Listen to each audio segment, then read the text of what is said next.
Hello and Assalamualaikum aspirants. I am Mohammad Saad bin Ubaid and you are watching CSS series with me.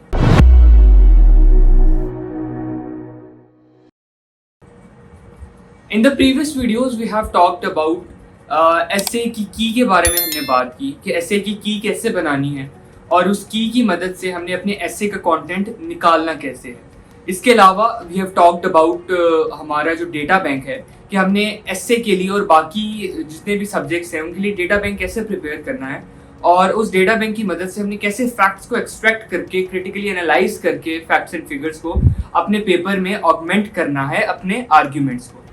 आज की video में we'll basically talk about how to micromanage your word count as well as time in essay. ये एक बहुत बड़ा issue होता है कि यूजुअली जब हम लोग एक एस्से लिखते हैं तो उसमें हमारा वर्ड काउंट पूरा नहीं होता, उसमें हमारा टाइम प्रॉपर्ली मैनेज नहीं होता। तो उससे मसले क्या आते हैं कि जो शुरू वाले आर्ग्यूमेंट्स हैं वो लंबे हो जाते हैं, उनमें आप अच्छा लिख देते हैं, लेकिन जो बाद वाले आर्ग्यूमेंट्स हैं वो आप अच्छा नहीं लिख पाते या फिर कंक्लूजन को आप उस तरीके से अच्छा नहीं लिख सकते। अगर एक एग्जामिनर आपका एस्से उठा के देखता है तो उसमें जो मोस्ट इंपॉर्टेंट थिंग्स हैं वो आपकी आउटलाइन होती है, आपका इंट्रोडक्शन होता है और आपका कंक्लूजन होता है।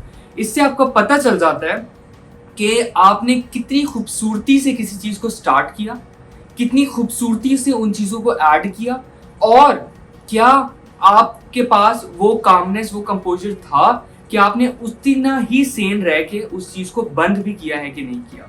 तो इन सारी चीज़ों को सीखेंगे हम लोग आज की इस वीडियो में।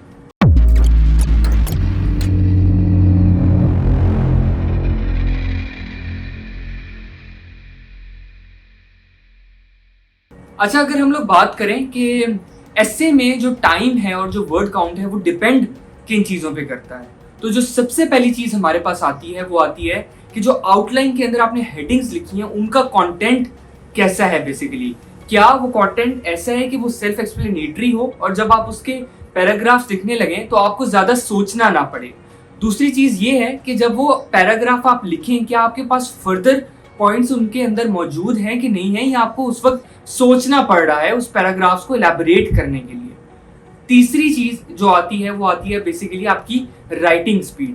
तो जो आपकी प्रॉपर जो वर्ड काउंट ऑफ योर एस्से है एक्चुअल एग्जाम में और कैसे आपने टाइम मैनेज किया है ईच एंड एवरीथिंग का, ये बेसिकली इन तीन चीजों के ऊपर डिपेंड करती है।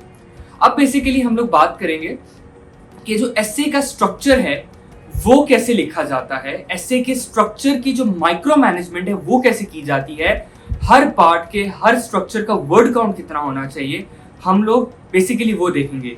एक चीज मैं इसमें आप लोग को बताता चलूं कि ये जो मैं स्ट्रक्चर आपको बताने लगा हूं ये एक स्पेसिफिक स्ट्रक्चर है। इसका मतलब ये नहीं है कि स्ट्रक्चर के अलावा जो दूसरे तरीके हैं एस्से को सॉल्व करने के वो सारे बेकार हैं। तो there are different ways. The main point is कि आपने किस तरह से अपने आइडियाज को कम्युनिकेट करना है एक एग्जामिनर तक। मैं बेसिकली इस स्ट्रक्चर के साथ कंफर्टेबल था इसलिए मैं इसको आगे लेके चला था और इसको ही मैं आपको फर्दर आगे एक्सप्लेन करता हूँ। सबसे पहले आता है आपके पास जो एस्से है उसके आप अगर आप कोई भी पास्ट पेपर भी उठा के देखें उसमें आपको पता चलेगा कि एग्जामिनर कहता है कि आपने 2500 से 3000 वर्ड्स का एक एस्से लिखना है। तो उसको हम लोग कैसे डिवाइड करते हैं, तो जो आपका आउटलाइन और जो थीसिस स्टेटमेंट है, सबसे पहले आप एस्से कहाँ से स्टार्ट करते हैं, अपनी थीसिस स्टेटमेंट में अपना पॉइंट ऑफ व्यू बता देते हैं और आप अपनी फिर आउटलाइन लिखते हैं। तो वो जो चीज़ है वो आपका तकरीबन 100 वर्ड्स ले जाता है। इसके बाद आप लिखते हैं इंट्रोडक्शन। इंट्रोडक्शन जो एक आइडियल इंट्रोडक्शन है that is about 140 to 150 words. इसके बाद आप लिखते हैं अपना कनेक्टिंग या ट्रांजिशन पैराग्राफ। वो बेसिकली क्या होता है, वो आपके इंट्रोडक्शन को कनेक्ट करते हैं आपके आर्ग्यूमेंट्स को। आप बहुत एब्रप्टली अपने आर्ग्यूमेंट स्टार्ट नहीं कर सकते, अपने जो बॉडी ऑफ एस्से वो नहीं स्टार्ट कर सकते और रादर आपने जो इंट्रोडक्शन लिखा होता है उसमें जो सारा डेटा दिया होता है उसको तसलसल में लाने के लिए आप एक छोटा सा कनेक्टिंग पैराग्राफ लिखते हैं जो कि यूजुअली 30 या 40 वर्ड्स का होता है। ये 3 या 4 लाइनें बनती हैं, आप वो लिखते हैं ताकि एग्जामिनर को पता चले कि यार ये कनेक्शन आ रहा है इसके बीच में। उसके बाद आप अपने आर्ग्यूमेंट्स स्टार्ट कर देते हैं, ठीक है। आर्ग्यूमेंट्स के बाद एक पैराग्राफ एंड में आप देते हैं, आइदर वे फॉरवर्ड कर देते हैं या कुछ लोग ये करते हैं कि एक एंटी थीसिस देने के लिए, एक एंटी थीसिस मतलब कि वो जो पैराग्राफ में आपने एक पॉइंट ऑफ व्यू दिया है उसके अगेंस्ट बात करने के लिए भी आप एक पैराग्राफ लिख देते हैं जिसको हम लोग अपना एंटी थीसिस कहते हैं। तो उसमें आप पैराग्राफ दे देते हैं, this is around 140 words as well.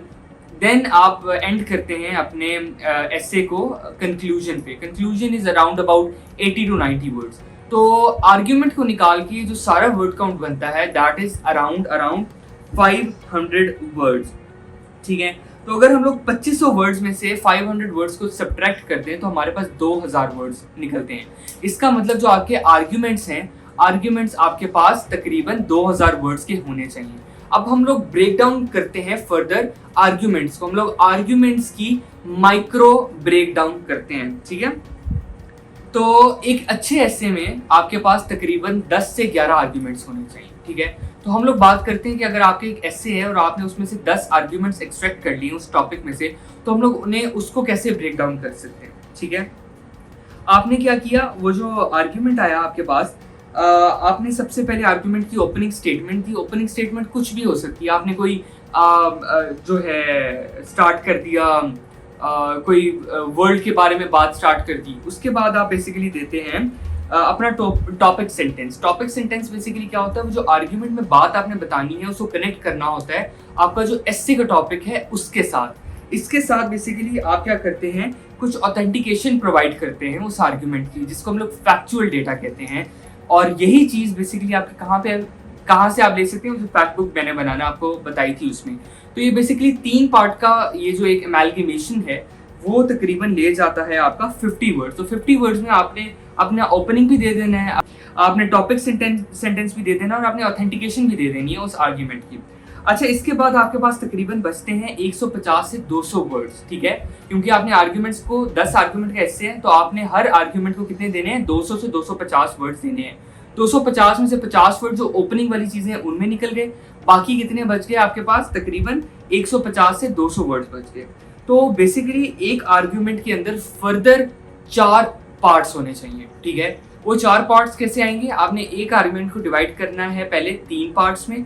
उन 3 पार्ट्स वो बेसिकली जस्टिफाई करेंगे आपके आर्ग्यूमेंट्स को फर्दर मोर। फॉर एग्जाम्पल, अगर आप ये कहते हैं कि वो जो वाटर इश्यूज हैं, ठीक है ना, वो वाटर इश्यूज एजुकेशन की वजह से आ रहे हैं, ये एक छोटा सा पॉइंट है, ठीक है। तो आपने फर्दर उसको एक्सप्लेन करने के लिए, जस्टिफाई करने के लिए कि क्यों एजुकेशन की वजह से आपके पास वाटर इश्यूज आ रहे हैं, आपने फर्दर 3 आर्ग्यूमेंट्स देने हैं जिनको मिनी आर्ग्यूमेंट्स कहते हैं। तो हर आर्ग्यूमेंट तकरीबन 50 वर्ड्स का होना चाहिए। ये बन जाते हैं आपके पास टोटल 150 वर्ड्स, ठीक है। इसके बाद आपने बेसिकली एक जो तरीका ये होता है, मैंने आपको बताया था कि आप एक पैराग्राफ में दे दें अपना एंटीथीसिस, या दूसरा तरीका ये होता है आप हर आर्ग्यूमेंट के अंदर ही अपना एक एंटीथीसिस दे दें, ठीक है। तो अगर आप अपने हर आर्ग्यूमेंट के अंदर एंटीथीसिस दे रहे हैं तो बेसिकली वो जो 50 वर्ड्स हैं, 200 में 150 वर्ड्स पूरे हो गए, 200 में से 50 जो वर्ड्स बचे हैं आप वो एंटीथीसिस दे दें। तो बेसिकली क्या होगा, आपका आर्ग्यूमेंट का स्ट्रक्चर कैसे आएगा, आपने 50 वर्ड्स में ओपनिंग दे दी, 150 वर्ड्स में आपने जस्टिफाई कर दिया 3 पार्ट्स में, और एक पार्ट में आपने एंटीथीसिस दे दिया और कंक्लूड कर दिया अपना पूरा का पूरा आर्ग्यूमेंट कि यार ये मैंने जस्टिफाई किया था, हाँ कुछ लोग इसके खिलाफ हैं लेकिन वो इतना सॉलिड पॉइंट नहीं है, और आपने उस पूरे आर्ग्यूमेंट को कंक्लूड कर दिया। This is how you right an argument of around 200 to 250 words, ठीक है। 10 आर्ग्यूमेंट्स हो जाएंगे तो तकरीबन 2000 से जो है 2500 के वर्ड्स के बीच में चला जाता है, और 500 वर्ड्स बाकी चीज़ों के अगर आप डाल देते हैं बीच में तो आपका ऐसे बड़े आसानी से जो है 2500 से 3000 वर्ड्स तक चला जाता है। अब हम लोग बात करते हैं कि आपने टाइम मैनेज कैसे करना है इससे का, ठीक है। सबसे पहले कुछ लोग क्या करते हैं कि आपने पेपर देखा, उसके बाद बस रीड भी नहीं किया सही तरह से, जो टॉपिक पसंद है उसको सेलेक्ट किया and they just go with it. Never do this. मैं जब भी अपने ऐसे अटेम्प्ट करता था मैं 30 मिनट्स एलोकेट करता था टॉपिक सिलेक्शन में और ब्रेन स्टॉर्मिंग में।